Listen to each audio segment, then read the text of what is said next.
నమస్తే, welcome to Kadapa వార్త. ఎందరో విద్యార్థుల జీవితాల్లో వెలుగులు నింపి కడప కీర్తి కిరీటమైన యోగవేమన విశ్వవిద్యాలయంలో ప్రస్తుతం మనం ఉన్నాము.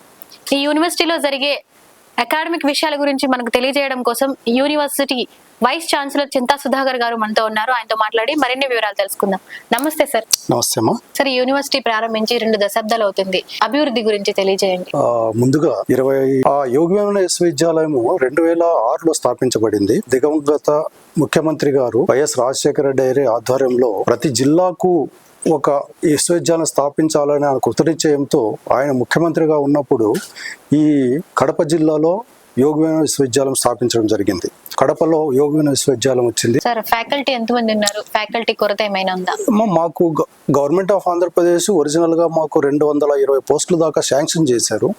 అందులో మాకు దాదాపుగా 100 అంటే 100 పొజిషన్స్ మేము ఫిలప్ చేసాము. గవర్నమెంట్ పర్మిషన్ తీసుకొని ఫిల్ చేయడం జరిగింది. మిగతా దాదాపు శాంక్షన్ పోస్టులు 110 ఇంకా ఖాళీగానే ఉన్నాయి, అన్ఫిల్డ్ గా ఉన్నాయి. సరే, ఈ యూనివర్సిటీకి ఎన్ని అవార్డులు వచ్చాయి? వాటి గురించి వివరించండి. సో అవార్డుల వరకు కంపేర్ చేస్తేనండి మంచి అవార్డులే వచ్చాయండి యోగవేమన యూనివర్సిటీకి. మాకు యూజీసీ నామ్స్ ప్రకారము ఒక 5 సంవత్సరాలకు ఒకసారి మేము న్యాక్ అనేది ఒకటి ఉందండి. ఈ న్యాక్లో అక్రిడేషన్ అండ్ అసెస్మెంట్ అంటారు. సో ఎవరి 5 సంవత్సరాలకు ఒక న్యాక్ కమిటీ విజిట్. 17 సంవత్సరములో ఒక న్యాక్ ఫస్ట్ రౌండ్ సైకిల్ జరిగింది. దాంట్లో వాళ్ళకు B+ రావడం జరిగింది. ఆ తర్వాత 22లో సెకండ్ సైకిల్ న్యాక్లో B+ నుంచి ఈ 5 ఏళ్ళు చేసిన అభివృద్ధిని దృష్టిలో పెట్టుకొని న్యాక్ వాళ్ళు A గ్రేడ్ ఇవ్వడం జరిగింది. అదే ఒక పెద్ద అవార్డు లాగా ఉంది. నిజంగానే 5 మంది ఒకే యూనివర్సిటీలో బెస్ట్ టీచర్ అవడం అనేది చాలా గొప్పగా నేను భావిస్తున్నా. ఇంకా ఇంటర్నేషనల్ అవార్డ్స్ అంటారా? చెప్పండి సార్. వైవియూలో జరిగిన ప్రతిష్టాత్మకమైన సెమినార్స్ గురించి చెప్పండి.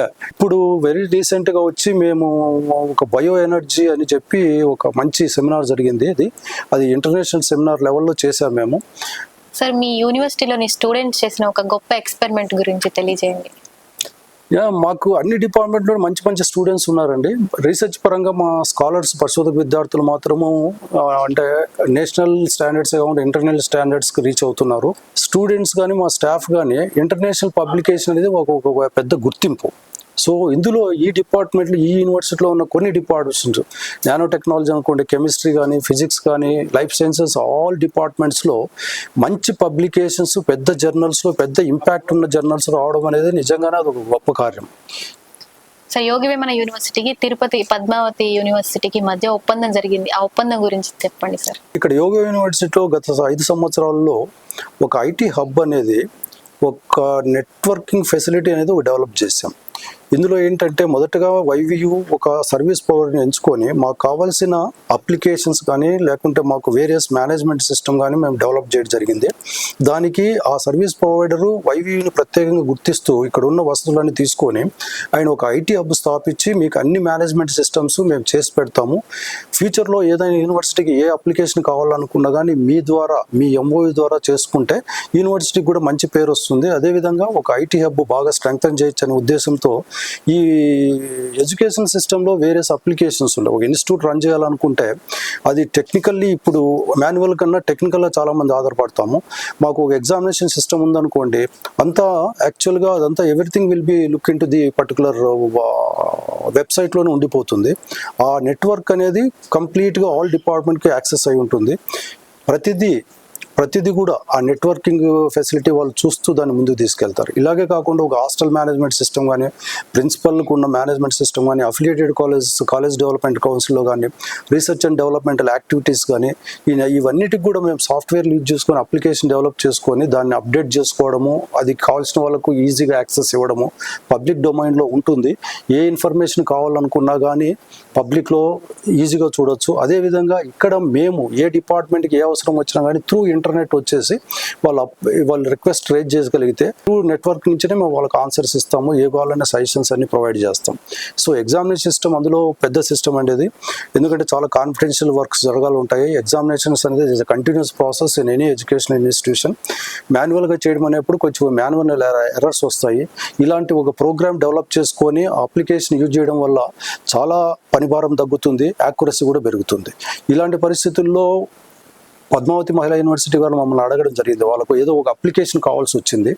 సో అప్లికేషన్ గురించి మమ్మల్ని సంప్రదించడం జరిగింది. సో మా దగ్గర ఉన్న ఐటీ హబ్ అవసరాలను యూజ్ చేసుకొని వాళ్ళకు కూడా ఆ ఫెసిలిటీ ఎక్స్టెండ్ చేస్తూ మేము ఒక చిన్న ఎంఓయూ చేసుకున్నామండి.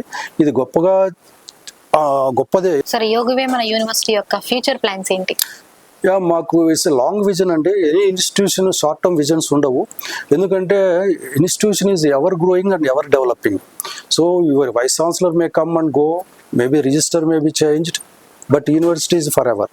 సో ఏ వైస్ ఛాన్సలర్ వచ్చినా కానీ ఒక లాంగ్ టర్మ్ గోల్స్ పెట్టుకొని ఒక విజన్ పెట్టుకొని ముందుకెళ్తేనే యూనివర్సిటీలు సస్టైన్ అవుతాయి. దాంతోపాటుగా గవర్నమెంట్ కూడా అన్ని సదుపాయాలు కల్పించడానికి ముందుకు వస్తేనే యూనివర్సిటీలు జరుగుతుంది. నెక్స్ట్ 5 yearsలో మాకు ఇప్పుడే చెప్పాను, మాకు ఏ గ్రేడ్ వచ్చింది. ఈ ఏ గ్రేడ్ ఇంకొక లెవెల్ పైకి తీసుకోవడానికి ఉద్దేశంతో మేము ఆల్రెడీ ఒక ప్లాన్ డెవలప్ చేసుకున్నాము. ఈ ప్లాన్లో ప్రకారమే మాకు కావాల్సిన ఎక్స్టర్నల్ ఫండింగ్ కూడా మా ఫ్యాకల్టీ పొటెన్షియల్ని బట్టి వాళ్ళు చేసే హార్డ్ వర్కింగ్ కమిట్మెంట్ బేస్ చేసుకొని మేము ఫండింగ్ కూడా తీసుకోవడం జరిగింది. ఒక అకాడమిక్ బిల్డింగ్ ఒకటి తయారు చేసుకుంటున్నాము. అదేవిధంగా రీసెర్చ్ని కొంచెం బలోపేతం చేయాలనే ఉద్దేశంతో ఒక అడ్వాన్స్డ్ ఇన్స్ట్రుమెంట్స్ ఒకటి పర్చేజ్ చేస్తున్నాము, ఒక 6 కోట్లు పెట్టి. మిగతా సాఫ్ట్ కాంపోనెంట్స్, ఇది యాక్చువల్గా ఇది స్టూడెంట్ సెంట్రిక్ యాక్టివిటీస్ ఉంటాయండి ఇందులోను. దాంతోపాటుగా టీచర్ సెంట్రిక్ యాక్టివిటీస్ ఉంటాయి. ఈ సాఫ్ట్ కాంపోనెంట్స్ అనేటివి మన అకాడమిక్ అండ్ అంటే టీచింగ్ లెర్నింగ్ యాక్టివిటీస్ని బలోపేతం చేయడానికి ఈ ఫండ్స్ ఉపయోగిస్తాం.